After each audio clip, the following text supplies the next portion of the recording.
In 2019, a young man and his family moved into a new house, located in a quiet neighborhood. The house overlooks the city cemetery. On the very same night, just as night began, this family started hearing gentle knocks on the door. A constant knocking that filled them with fear until the man of the house finally opened it. That's when their lives were turned upside down, and what happened next will shock you, my friend, because the person standing behind the door was not human at all. After a series of strange and bizarre events, they were forced to leave the house and move to another one. This is a bizarre and strange story. I doubt you've ever heard it before. So don't forget to like this video, my friend, and leave a simple comment. And let's get started with today's episode.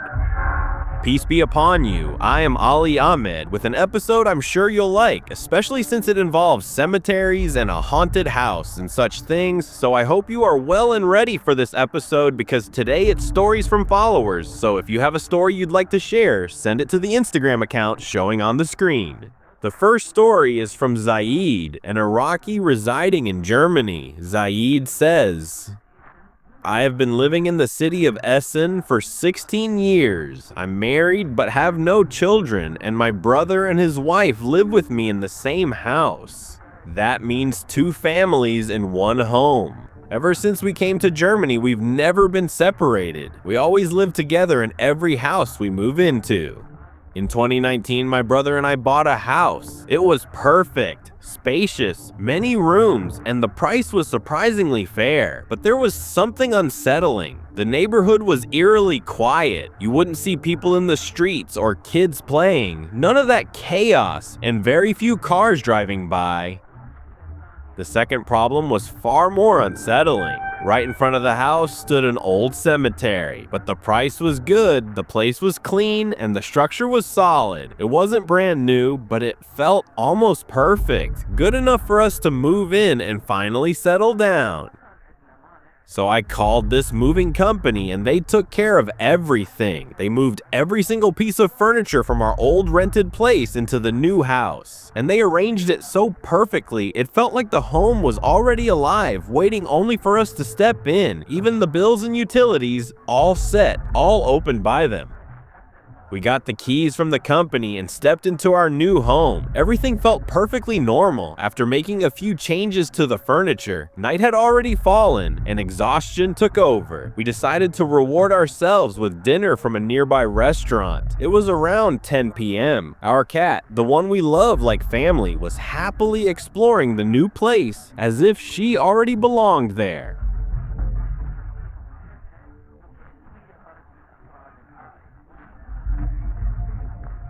However, while we were eating, the cat stood on its feet and looked at the house door, the door to the entrance. We were surprised, but it was normal and we ate quietly. Everything was fine until the cat began to puff at the door or take a defensive stance, even though the door was closed and locked.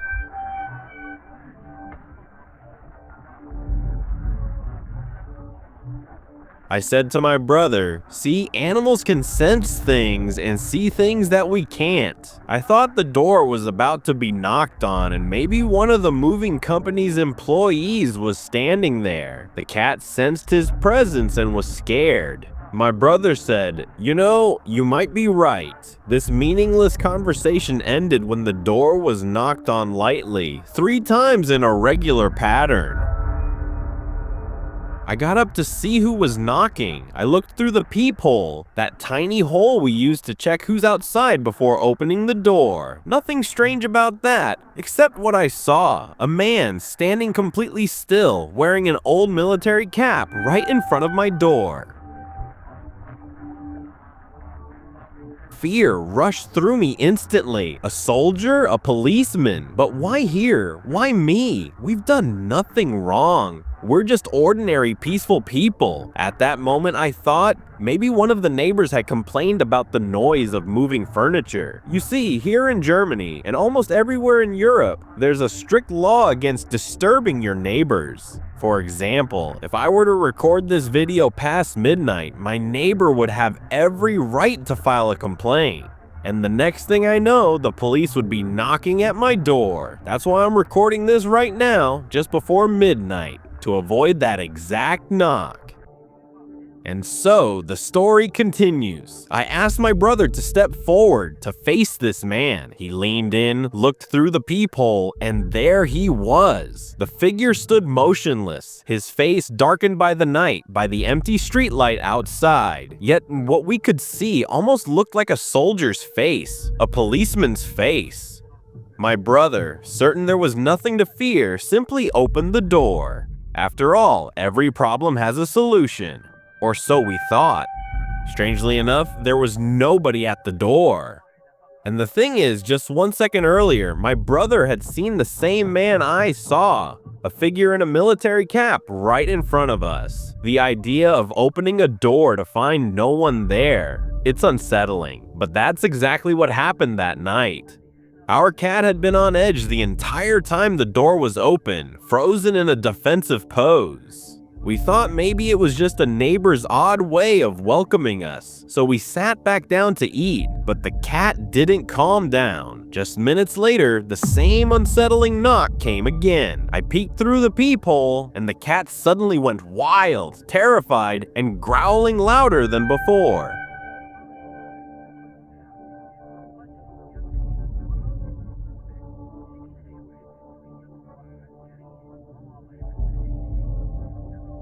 I saw the exact same man again, a figure wearing what looked like a military cap or helmet. The darkness hid every detail of his face. This time, I kept my eyes locked on him, unlocked the door, and pulled it open in one swift motion. But what happened next? No human being could vanish that fast. No one was standing at the door. We thought, God knows, maybe one of the neighbors is trying to mess with us.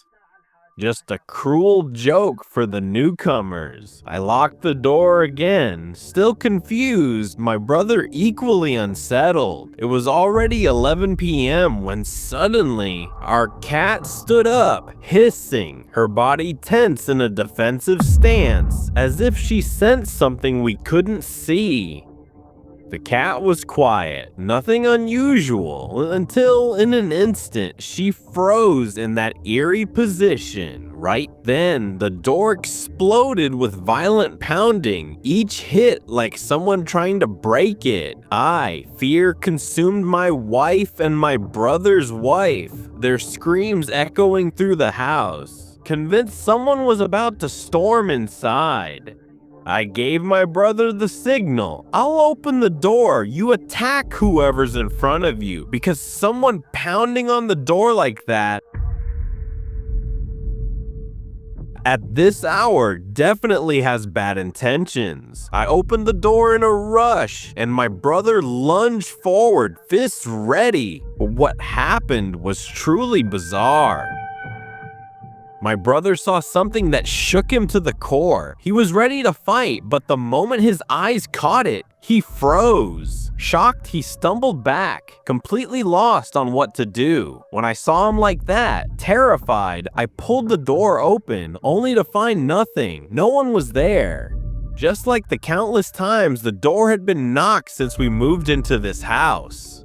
I said, "Brother, are you all right? Why do you look so stunned?" But he didn't answer. His eyes darted, his breath shallow, as if he was choking on his own fear. The air around us felt heavy, suffocating. I shut the door slowly and whispered, "What happened to you? Tell me, what did you see?" At that moment, we were lost. We didn't know what to do.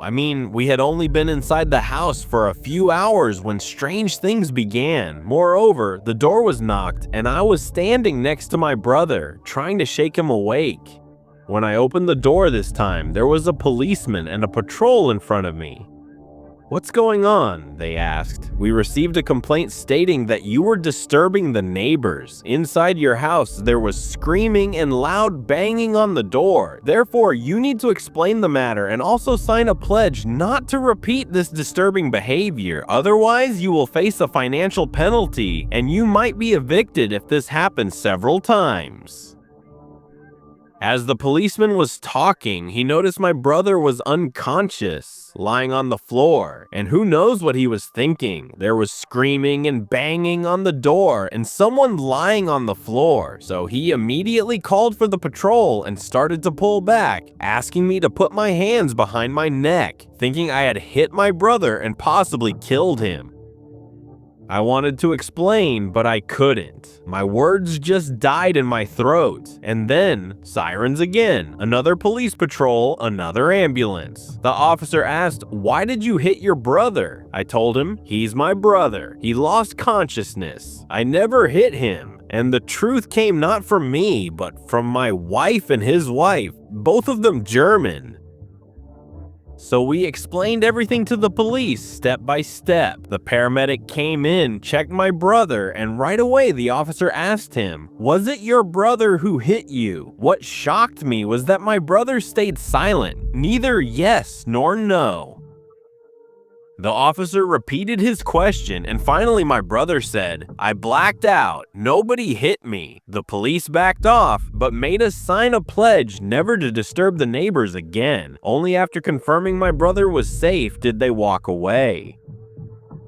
When I tried to talk to my brother, he refused to answer me. He looked angry. I asked him, "What's wrong? What happened?" But he just stared at me, clearly upset. Finally, he said, "I don't know what happened, but when you opened the door, I rushed forward to hit the person standing behind it, and the moment I saw his face, it was you. Same clothes, same everything. It was you." When I was shocked, you came from behind the door. I don't know how, and I don't know what happened to me. You just put your hand on my head, and when I woke up, I found the police holding me and the paramedic waking me up.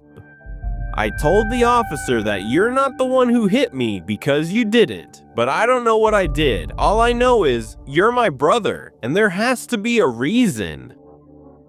We were shocked by my brother's words. We told him exactly what happened, word for word, and he swore that the one knocking on the door was me, an exact copy of me. But the strangest part, even the cat was terrified. The knock came a third time, gentle, almost deliberate. My cat darted under the furniture, her gaze locked on the door. I opened it slowly, but there was nothing outside, so I closed the door and thought it was over. But from that moment, my cat vanished without a trace. Until today, we never saw her again. For 3 nights straight at the exact same time, someone knocked on our door. Through the peephole, it was always the same man, but every time we opened the door, no one was there. On the 4th day, we gave up, returned the house to the landlord, and moved into a smaller place for the same price. To this day, we still live there, without answers, and without the cat that vanished that night. If you have an explanation, share it in the comments. The second story is from Rayhana from Saudi Arabia, from the city of Diriyah. Rayhana says, "I'm 28 years old, living in Diriyah, in a neighborhood close to the farms. So, the surroundings of the house include palm trees and some farms, as well as some other houses. We've lived in this modest house, just my mother and I. My father walked away the moment I was born because I was a girl. He left her this small house, some money, a few properties, and disappeared. For 28 years, she raised me alone, carrying all the weight while I grew up under her care. And for that, I can only be grateful. Just across from our home lived an elderly woman named Sharifa, around 60 years old. She had 5 sons, but after their father's death, they made her sell everything and divided the inheritance among themselves. What did they give her in return? A small house in front of ours and a life of loneliness. None of them wanted their mother with them, for their wives refused to accept her presence. So, the obvious action of her sons was to abandon their mother. I'm holding back the words burning on my tongue, but I present family-friendly and clean content, so I can only say, God is our refuge, and He is the best to depend on. The mother was abandoned. They gave her a small house, a fridge, a television, some furniture, and a bit of food. Every month, they sent a man to hand her some money and a little more food. They never came themselves. They never wanted to take her to a nursing home either, because to them, that would be a disgrace, a stain on their image before society. Keep in mind, my friend, everything you've just heard was told by the poor old mother to Rayhana, who sent me the story. From that day on, Rayhani and her mother took care of the poor old woman, cooking her meals, looking after her health, and keeping her home clean. It was nothing extraordinary, just the natural compassion of anyone with a sound heart and a merciful soul.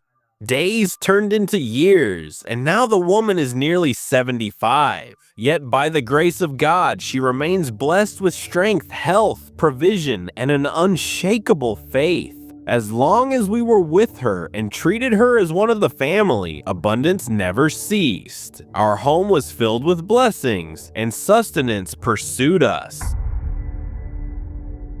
My mother's craft was sewing, and I learned it at her side. By divine grace, doors of provision opened to us, without ever leaving our house. Early in 2024, on an ordinary night, I drifted to sleep after checking on my mother and on Sharifa. The moment I closed my eyes, I slipped into something strange. I saw myself inside my room, wondering if I had fallen asleep or if I had woken up again. I wasn't sure if this was a dream or reality because I merely closed my eyes and opened them. Nothing more, nothing less. Automatically, I thought of picking up my phone to see the time and continue browsing until I fell asleep because at that time I was awake. But the night was still there, and I turned to my left looking for my phone, but it wasn't there. I turned to my right only to be shocked. There she was, Aunt Sharifa sitting right in front of me, pressed close to the bed, her eyes locked on mine. I stumbled back in disbelief and asked, "Are you okay, Aunt? What's happening?" Sharifa began to cry, wiping her tears. "Go! Call her and come," she said, referring to my mother. I was confused, so I asked, "Where? Where should we go? Aren't you already here?" She kept repeating, "Get up, wake up, call her, come." Her hand clamped onto my right shoulder, shaking me, trying to pull me into consciousness. And then I woke up, feeling it, like a real hand holding me, trembling. The exact same chilling feeling as if someone were shaking you awake in your sleep. I couldn't believe it. "Well, what a weird dream," I said. And then a voice inside my head urged me, "Go, tell your mom, tell her everything." A mere thought or something else? Yet why was I so drawn to do it? I had absolutely no clue. And there I was, staring at the clock. It was almost 3 a.m. I woke my mother and told her about the dream. I had seen Aunt Sharifa. She said, "Go get her and come here." And even now, I still hear a voice in my head whispering that I must tell you every single detail of this dream. My mother looked puzzled, worry clouding her face. We hurriedly changed our clothes and went to visit Aunt Sharifa. As soon as we entered, we found her awake in bed, tears streaming down her face. Thank God, I was scared I'd leave without saying goodbye. Forgive me if I've been a burden. You're my only family now. She tightly held my mother's hand, happy and smiling, and held my hand, kissed my forehead, and said, "Glory be to God." When my children abandoned me, I said, "Oh God, do not leave me alone, and you are the best of inheritors." And God Almighty compensated me with a family better than my 5 children. So praise be to God always and forever. We didn't understand what was going on. We had no idea what was happening. My mother asked her, "Where are you going? Are you okay? Should I call an ambulance?" But Aunt Sharifa didn't answer. She just looked at us with a gentle happiness, tears streaming down her face, slowly closing her eyes. And sadly, she passed away in a heart-wrenching moment that brought us to tears. We realized in that instant that we were with her in her final moments. A farewell and a heartfelt expression of her love for me and my mother.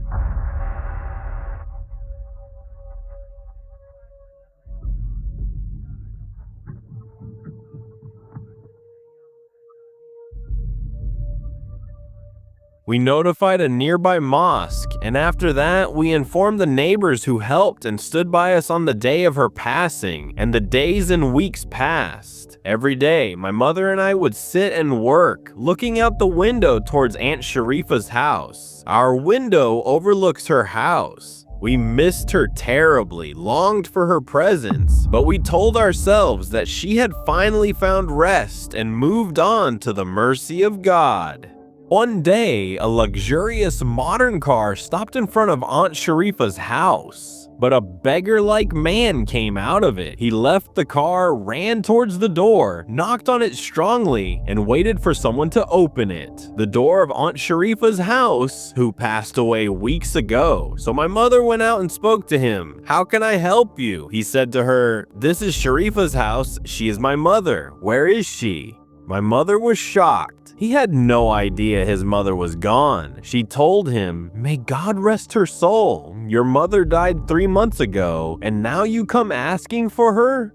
The young man was shocked and sat on the ground, crying hard for 5 minutes. Afterwards, he got in his car and left. Exactly 2 days later, 5 men came in the same car that the beggar-like man was driving, and he was one of them. They came towards our house, crying and looking very distressed. They spoke to my mother, asking about Aunt Sharifa's passing, where her grave was, and why she died in the first place. My mother recounted exactly what happened, saying she died on that day, and that's it.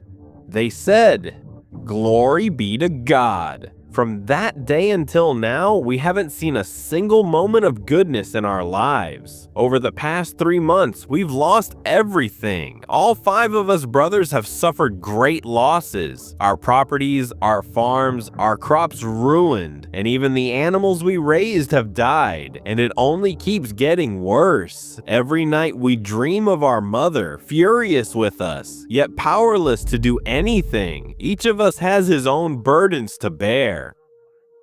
Just 5 days ago, our mother appeared to all 5 of us in a dream. She told us she was angry with us until the day of judgment, and then she vanished. Every detail of this dream was the same for all of us. So our brother came to visit her, trying to comfort her and check on her well-being, but as fate would have it, we discovered that our mother had passed away. May God have mercy on her. We will pray for her always. Rehane says the tragedy wasn't in their mother's death. It was in the cruel thoughts of her 5 children. They only thought of her when their lives had crumbled, when they had lost everything, and yet they all dreamed of her at the same time. She warns them that her anger will follow them to the grave. Still, they came to see her only after discovering she was gone, thinking it was too late, or so we believed. But when they arrived, the 5 siblings weren't mourning. They were scheming, measuring the land, planning how to sell the house and the property she had left behind. Even after all this, their sole aim was to profit, to improve themselves by selling what was once their mother's. But they were shocked to discover that the land their mother once owned and the house she lived in had been transferred from her name to a government authority. Just a year after her passing, a mosque was built on that very land, funded by the state as a lasting charity in honor of her kind soul. It's a heartbreaking story, yet sadly, it happens everywhere. We've also heard tales of sons abandoning their parents. How could God bless someone's life when they've thrown away the one who raised them, who cared for them for years, whether in a nursing home or on the streets or nursing homes, forced by circumstances, poverty, or even the wishes of a wife?